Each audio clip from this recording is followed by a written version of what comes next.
Trailer is twirling. Oh my God, here we are live. We are live on Facebook, ladies. Hey, hey, And hey. I'm glad about it. Hello, everybody. Welcome to the New Girlfriends podcast. And we are three of the five girlfriends that will come to you weekly at 7:30 Eastern Time every week, every Thursday. Let me introduce each other. Everybody, most folks know me, Miss Renee Brown Moser, or really my new name is Renee Moser. I'm glad to be here. And then that other lady in the middle with that big, beautiful smile, that's I'm LJ Crawford, Lisa Jacqueline Crawford. I'm happy to be here too. We got a word. Yes. and you, beautiful lady on the end. Hi, everyone. My name is Crystal McNeely. Excited to be here as well. Yes. So let's get started, ladies. Let's just get started. We've had a long day, we've had a long week, and now we're talking about, despite all of the long things we've had to do, we are here being reliable. And That's so why being reliable is a must. I mean, really, why is this important to you all? I mean, well in my industry. Crystal, you mind? Go, please. In my industry, the hospitality industry, if you have hourly employees, if that employee, one employee has been working since 7 a.m.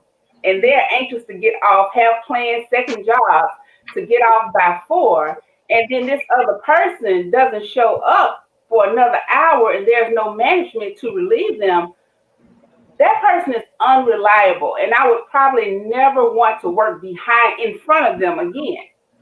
So reliability is very important, not just in that part, but just in relationships, period. That's good. what's your thoughts? I'll follow it. I'll follow you up. Yeah, to me, reliability is just a foundational characteristic that I believe that each person needs to bring or should be bringing to each sphere of their lives, right? And as Crawford spoke about in like our careers, we need to be reliable because there's other people depending upon us in their lives and their decisions depend upon us. In the field that I do, I work with children. I'm very active in ministry as well as with my family members. And reliability to me is just a characteristic like a trustworthiness, right? Someone can look at me and know that I'm dependable, that I'll be there. And in that, to me, it just creates a safety. It creates a safety for other people to just be.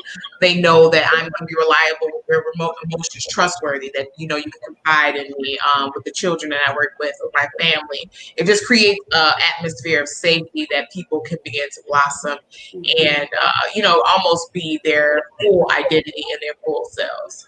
That's beautiful. Well, but let me ask you this, because it seems so simple, right? Everything you all are saying, being reliable. We know it's something you should be, whether you're at work, whether you're at home, in your personal relationships, but yet it's something that seriously, that's an issue. It's a deficit today. Like people, and let's say something else about reliability, right? Because it's not just being reliable in the sense of you told someone you would do something. It's also being truthful, right? And if someone asks your opinion, or in particular your friend, and you can't, and you don't feel like you can tell them the truth, maybe because you think it might hurt their feelings, or better yet, you don't want to engage in an argument.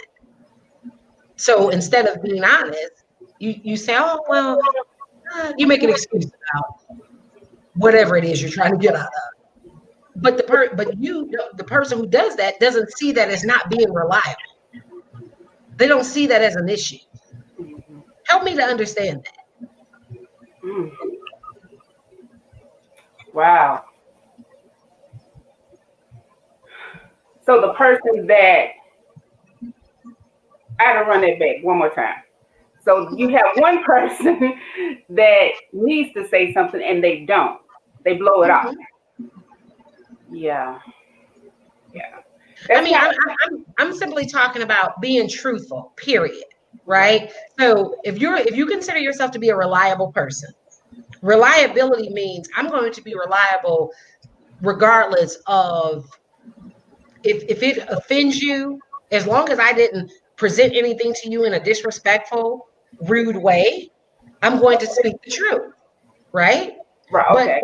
what I'm saying is oftentimes we refrain from being truthful because we don't want to deal with consequences that could potentially come as a result of being truthful. And therefore, then so in effect, to me, you're becoming unreliable. Right. Okay. Gotcha. And I'm saying that's a huge issue. That's just as much of an issue to me as you not showing up for work or you calling in from work all the time. I mean, we're just talking about basic character Right. and or being reliable in the sense that you have an ability to be, let me see, if you have a job that requires you to make a judgment about people, or let's say as an attorney or a judge, maybe that's not a good example. I'm trying to think of, I guess what I'm trying to say is if you have a situation where, and Crystal, help me out here because I think we kind of talked about this, and it might have been me and Simone, but I'm talking about where people are in positions and people are dependent upon them to make sound decisions, but they aren't making those sound decisions, or yeah, they aren't making the best decision because they have hidden biases. Mm. So therefore, the decisions they made really can't be relied upon, Right. right? Right. Because they had some kind of bias, or better yet, it's kind of like when you are making a decision and you have some hidden agenda, you have some self-interest, right? Use the situations where judges who were sending juveniles to jail, or adults to jail because they were getting kickbacks from those who own the jails, right? So their Right. decisions, you really couldn't rely on their decision, even though people did. And then after the fact, we realized, oh my God, they told us that these kids really deserve to go to jail when in fact they didn't. Right. I think what I hear you say is just a person that, I mean, I know I can just speak for myself. A lot of people laugh because my mom laughs about it often because she says that I don't know how to lie. Like, it's written on my face, it's written in my emotions. Like, somebody come at me with something, I'm like, oh my gosh, you could read that I think it's dumb, it's stupid, or whatever, for whatever reason it may be. But I think that a lot of people find safety in that because you kind of know where I'm coming from. I don't really, it's hard for me to hide an agenda, or it's hard for me to participate if there is something I haven't spoken on or something that I haven't been honest about. Like, I can't give my all. I think that I've trained myself to, I love to give all my heart, all my passion into everything that I do. I'm an extremely passionate person. But if I'm not feeling it, you gonna know it. Like, oh my mighty God, like, oh Lord, and I don't push myself, but then I'm not even being my authentic self. But I think what I hear you say is when women or people in general aren't being honest, even about their feelings, even in you might be stuck at a job or Right. relationship that you're not honest about, that you really don't enjoy, and it becomes difficult. Now you're unreliable because now you don't even know, like, are you really, are you here? Are you just doing, for a check? But and I Right. personally, I don't want to hire people like that. I'm like, I would rather you just be honest. If you mad, cuss me out, or however, excuse my vernacular. You mad, be mad. I got more respect for that than being phony, and I don't even know where you're coming from on any given day. So I think that's what I hear you say. No, that's exactly what I'm talking about. And that's the way I am. You know where I'm coming from. Mm-hmm. You can rely on Renee that if I told you something, I've done my due diligence. Right. So you can trust what I'm telling you. Right. If I'm not feeling you, I'm going to tell you that. I'm not going to pretend. And you know something else, ladies? Now check this out. So I just got married, right? And it just really hit Congratulations. me. Thank you. It just really hit me yesterday, thinking about I was not feeling my husband for a minute. And I was thinking about, how people, you get upset and you use that as an excuse to cheat or to do something that's improper. And it dawned on me like, you have to really be a scummy person to cheat. Now follow me here, because we talking about reliability, but cheating and coming home and lying, like I cannot do that. It's no way I could go out with another man, lay with another man, and come to my home with my husband and act like I haven't been anywhere. So I started thinking about, oh my God. I thought about Bill Clinton for a minute, and I said, oh yeah. That's heavy. If you can lie to someone and to a whole bunch of someone's, and we're not talking about lying about you're drinking when you shouldn't be drinking. Even you're doing drugs. We're talking about you're lying to somebody that you're laying in bed with. Oh, I love you. I love you. And time you get up the next day, you going off to your other person Yeah. and having a whole life, hanging out, traveling. What do you think about that? Like that's beyond. My mind can't even conceive that. Even though it's happened to me, I thought, well, how can you? I asked mine, I said, how can you know that I know and still come to me and say that you love me? How can you know that I know and then these bills still not getting paid? I said, I need to make a decision. One thing about something like that, there comes a time when we have to say, like Crystal said, there's no safety here. There's truly no love here.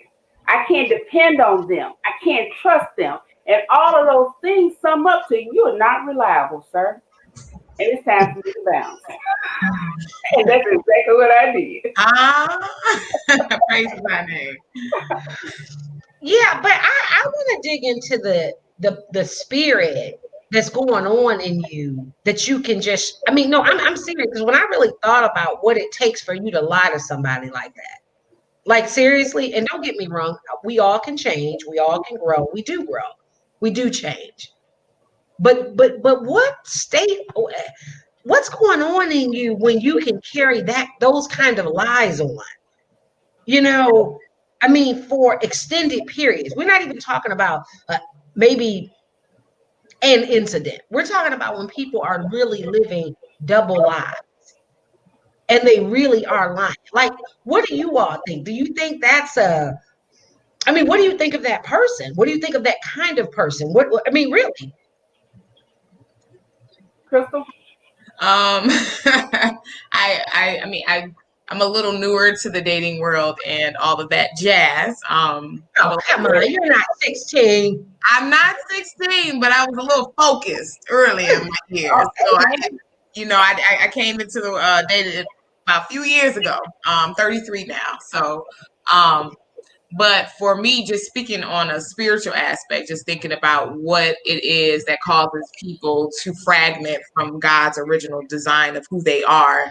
For someone to be able to do that and to dishonor a commitment or a covenant in that sense, I would like to see, I would begin to think about the foundational fragments. Okay. So like a fragment in their soul. So, how God has designed us to be an individual. He's designed us to be made in his image. But traumas, experiences, our decisions, things that we put ourselves through, things that, were involuntary done to us kind of fragment and chip away at that person, that soul had God, that holistic soul that God has created us to be. So now you have all these dings and chips and we begin to fill it with other stuff.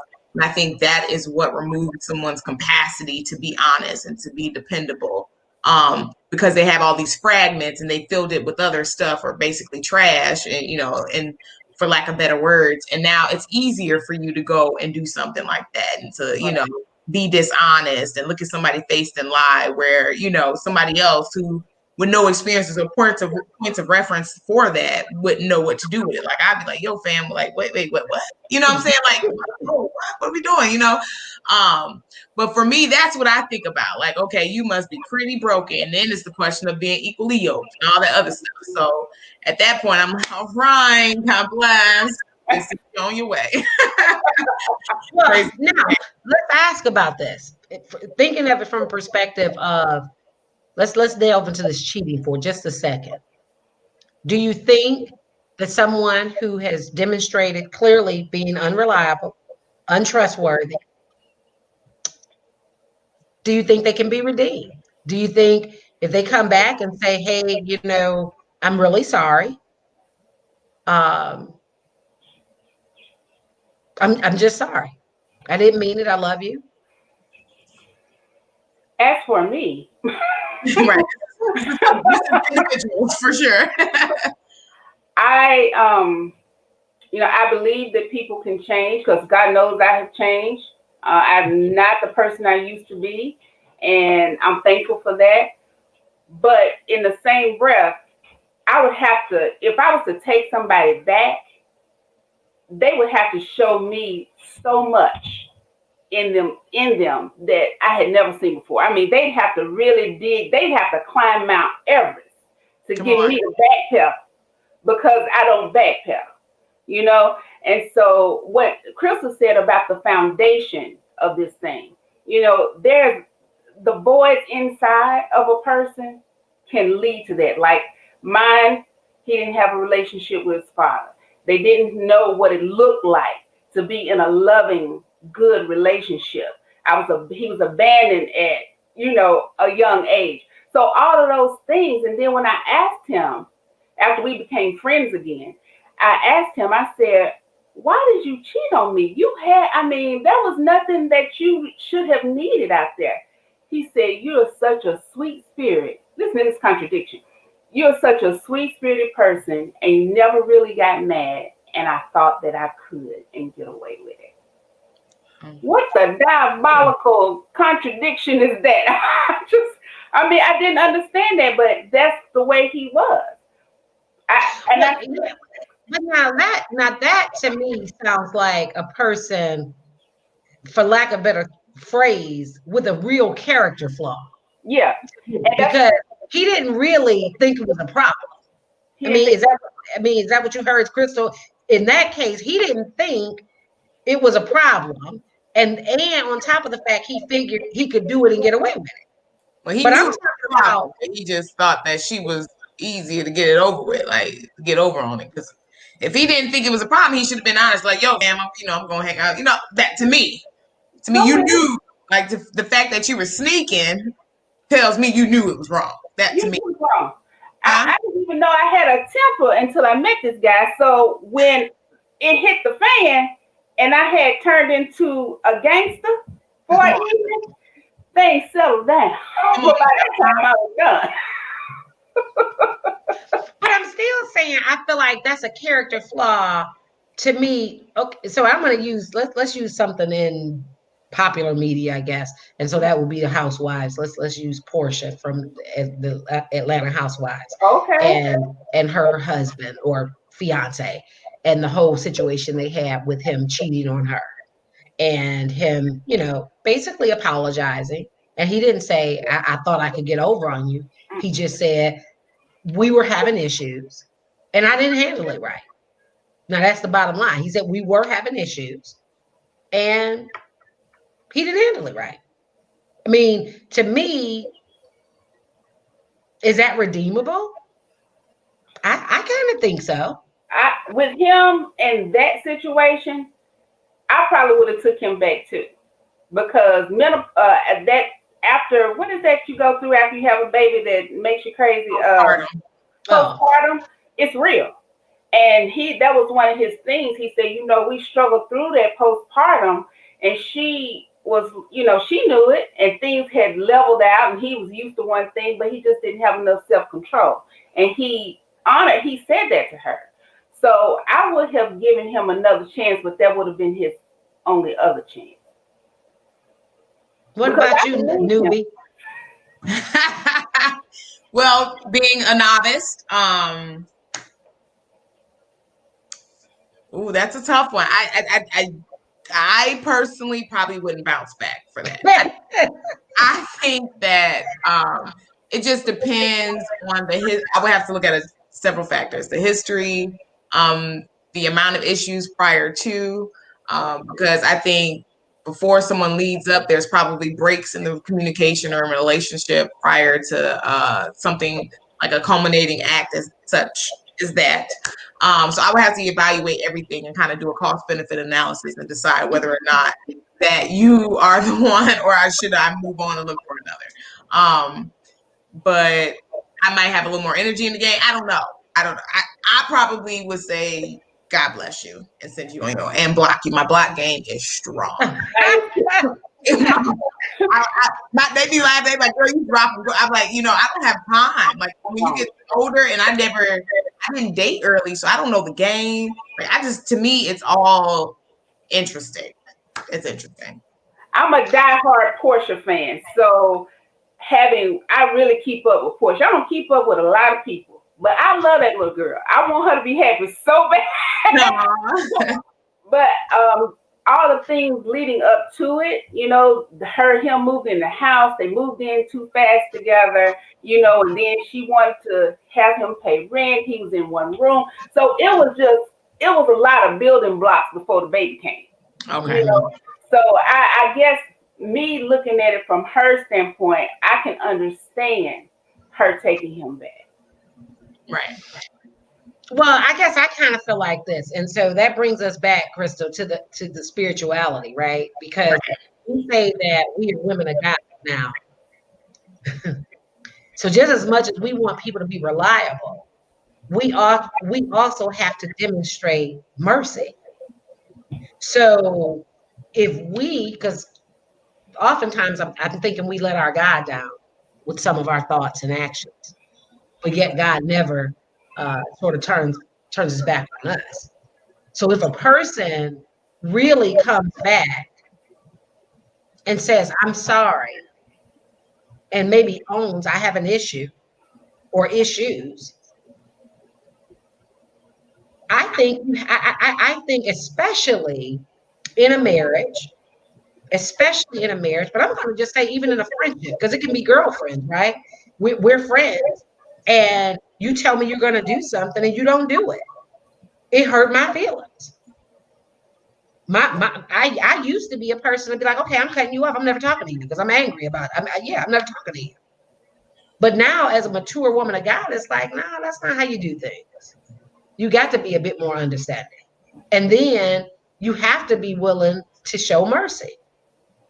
And I'll tell you something else. There was a quote or something on LinkedIn yesterday, and somebody had posted, and it was about making mistakes and how mistakes are not permanent failures. I think it said something like that. You learn from them. And to be truthful, a lot of times people are probably unreliable before they become very reliable. Maybe not everybody, but I'm just saying. What are your thoughts, Lisa? Yeah, I agree with that. There are some people that have been very unreliable to me. But as friends, only in that kind of relationship will I go back and be like, okay, let me check out what's really going on, and I humble myself.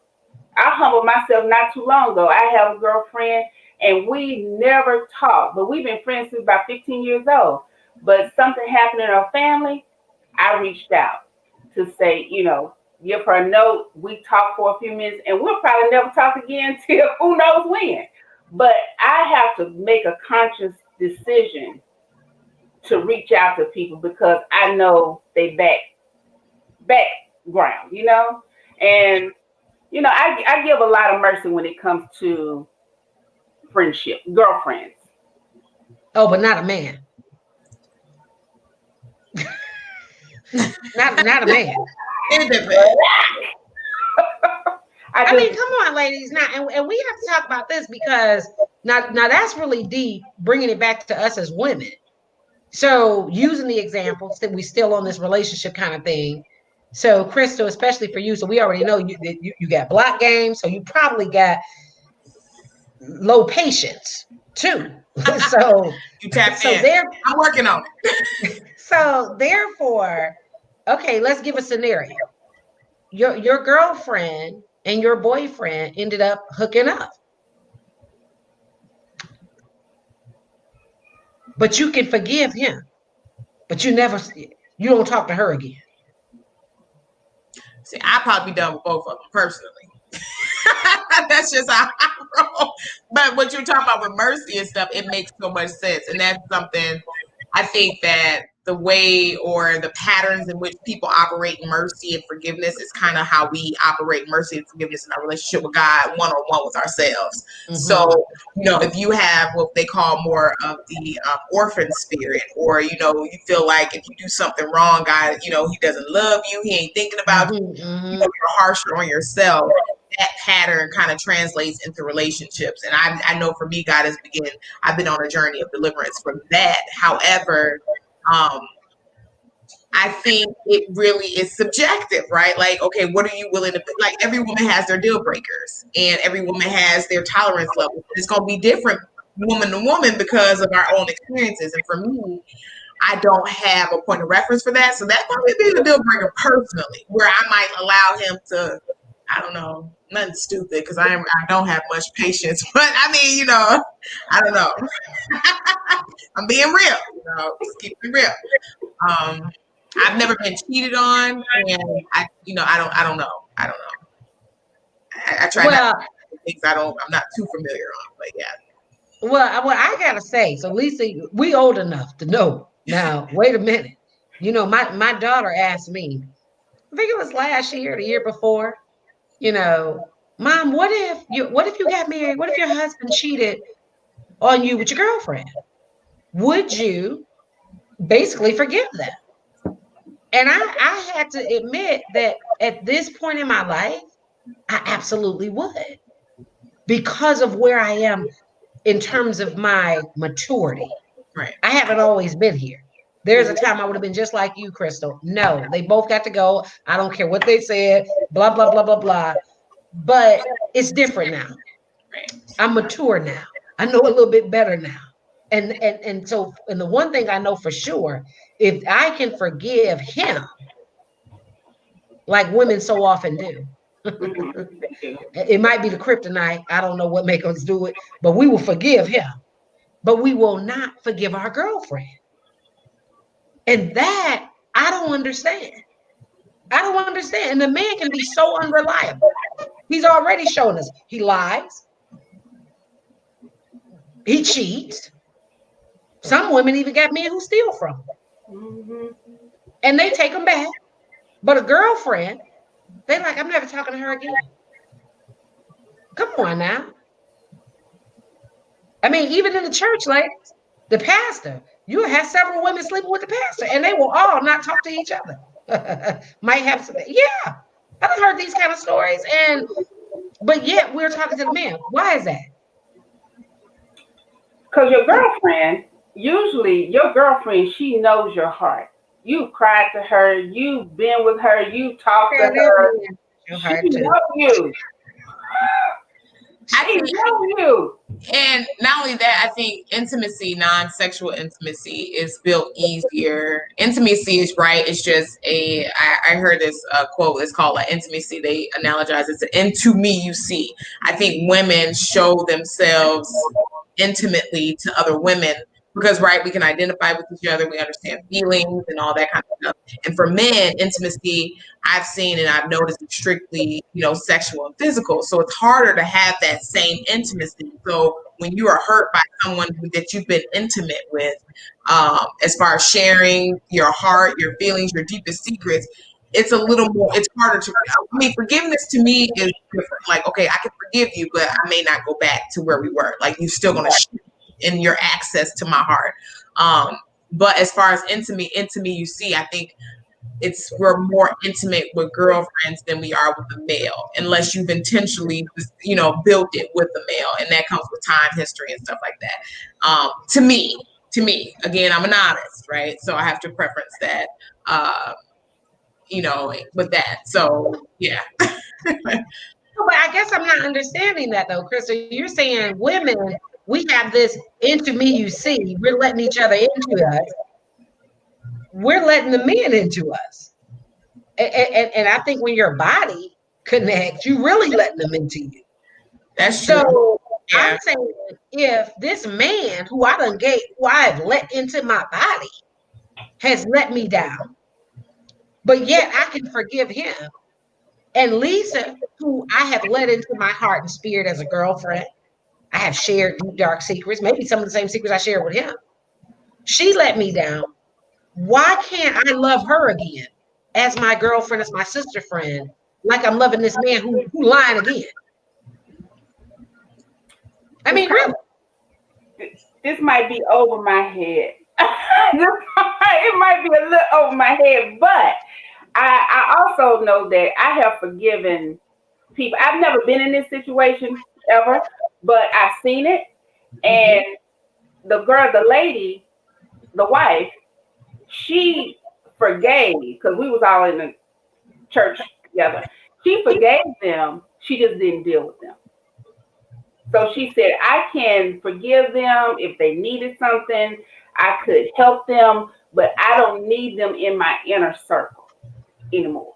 Right. I think that's where the broader discussion is. Like, what does forgiveness look like? It's just, releasing you from a debt that I believe that you owe me, but your access is different. I think forgiveness is owed to everybody. Like, that is something biblical, right? That's a commandment. We have to forgive. So forgiveness is one thing. Repeated access, now, that's a whole different story.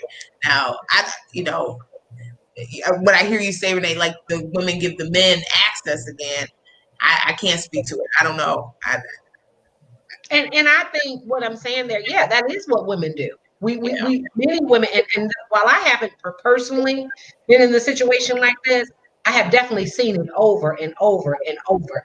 And the thing that really it bothers me as women, why can you forgive a man, but you can't forgive this sister who really may be very sorry that she hurt you? I mean, she's really sorry. Mhm. And the guy is forgiven, and then he goes back and does it again. Yeah. You don't know. I don't Okay. know. That's matters too high for us. Because I've never really been, honestly, I was married and then I went from being married, divorced, to being in the church, preaching, teaching, raising my kids, and working for 13 years. And then after that, I met somebody, and I haven't really been in a really, really strong relationship. So because of my block game, you get too far into my patience, my lack of, you got that. So I haven't got there. I don't know what to say about that. So as we wrap up, let me ask you ladies this, because you both have mentioned that these block games, which means that you forgive, but you kind of struggle with restoring people. Now, and I don't want to get too biblical, but Hmm. if you are going biblical, then the Bible says forgive and restore, which really would mean that that person or persons would have access to you again. And Sorry. mhm, I've had strangers that have, done me wrong, but I will go back to them and I will go back and try to get to the root of the problem with a stranger. I haven't had enough experience in long-term relationships to say whether I would try to restore somebody who almost destroyed me, who I allowed to just rip me apart, and I had to regroup, go to church, get celibate for 13 years, and after being married and quit drinking and all that stuff. really, I can't answer that truthfully. I just can't. I love it. I had a narcissist who I thought he was awesome. He was a writer, playwright, and all this stuff. I thought we was gonna make it. This dude flipped on me. I blocked him, but you know what I did? I turned right around I and threw him $50 so that he to be a sponsor at one of his events. He said, I can't. He sent me a text. I sent him the thing. I said, respond quickly so I can reblock your number. He said, I can't believe you did this. I appreciate you, and I'm so sorry. Good. We're out. So, I Yeah. can't restore those that don't want to be restored. Y'all hardcore. Crystal, I see you. I see your mind churning. I think it depends. I think this is another one that it depends. I think there's a lot of factors that a lot of people don't acknowledge. So I've had relationships that have shifted due to someone being unreliable or untrustworthy. But at the end of the day, once I began to evaluate it, it was really because seasons change, right? And I changed. And if the friendship doesn't develop with you, then it's not going to work. It can be a breakdown as far as infidelity or something, or it can be a breakdown as far as somebody, doing something light and stupid. It can go, it can run the gamut. So for me, it just depends on both parties' willingness to develop and change. So when I look at women that go back to the husband, maybe there has been a commitment for both of them to change and develop and to grow together and figure it out. Um, that part I just could never speak to, right? Because we're not in that relationship. But as far as for friendships and girlfriends, when there's been breakdowns and friendships that I've had, I have to evaluate their willingness to grow. And do you even have a language for where I am now? A lot of Right. people understand where I've been, you understand where I'm at. But if you don't have a language for my future, we'll never be proper friends because we're unequally yoked. You can't speak to my moments, you can't speak to my problems, you can't even encourage me if you don't even have the capacity to understand where I'm headed. So I think that is a conversation that women and people in general should make or have when it comes to relationships and reevaluating for restoring, because restoring means that you're meeting on a level of proper design. If it's not even ordained for that person to be in your future, then there may be a necessary shift that God has just allowed in something. So there's just a lot of factors that it can get a bit convoluted if not looked at thoroughly. In Let, my let me Go just ahead. share one more thing. When I was married, I left my husband 5 times. And mm, I went back the last time when he had the big cheat because I wasn't always a great person. And I okay. said, well, when you do something, that's something that people forget. Those seeds that you plant, they shall have a harvest. And when it hits you, it's going to hit you hard. So when it hit me harder. But I went back after that because I knew where I had been and what I had done. But then when I sat there, things just kept getting worse and worse. I said, Lord, if I am okay to leave, will you give me a sign, please? And we had a problem with our lights staying on. But this particular time, our light bill was played. Don't you know, I was sitting there combing my daughter's hair, and I prayed that prayer, and the lights went out. I Mm. called my sister. I said, it's time to go. And I never went back. So I tried to make it work. It just wasn't meant to happen. Yeah. Well, and I think as we close again, I think what's really key here is you see how being unreliable creates so much anxiety, tension, problems, hurt, and trust issues, right? Because when you have experienced a lot of unreliability from people, situations, it makes it difficult for you to trust people, Right. for you to trust others, and certainly to trust those that are close to you, right?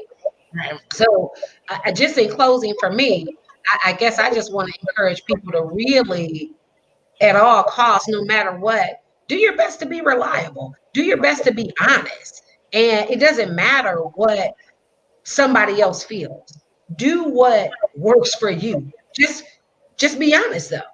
At least let people be able to depend on you to be honest about how you're feeling, what you're thinking, and what your position is. That's And right. then Lisa and then Crystal, and we'll say goodnight. Lisa, your final words. I do. I'm thankful for this topic because I never really looked at the reliable with all of the things that's included in it, the trust, the safety, all of the foundation of the person. So I'm really thankful for this because if you are reliable, it just says so much about you and your integrity and your character as a human being. Oh my God, yeah, it does. Yeah, and I just would I would wrap and say, being reliable is a vulnerable action, right? It's being yourself, being who you are, despite um, dependent, potential hurt and all that kind of stuff. And I think for me, I have a very sensitive spirit, so I have grown over the years to say I'm going to be authentically me, despite of even if it hurts, if they hurt, but that is me being reliable. I'm gonna be authentic, and I'm not gonna put up walls and be angry, the angry black woman, or protect myself with different masks and things. I'm just gonna be committed to being who I am. So I think the one of the starting points for reliability is authenticity and being who you are, regardless of past histories or anything like that. I Amen. love it, Crystal. Thank you Love for it. closing with that because you're exactly right. That is being authentic, Yeah. authenticity. Or I have two words I like to say that best describes me is authentically fearless. And reason being is because I'm going to be me, no matter what, no matter what. I don't know how to do anything else. So you're right. That's the core. Be who you are. Be who you are. Okay, ladies, this has been great. Until we meet again. Good night, beautifuls, and to everyone else. Good night. Good night. Bye. Bye.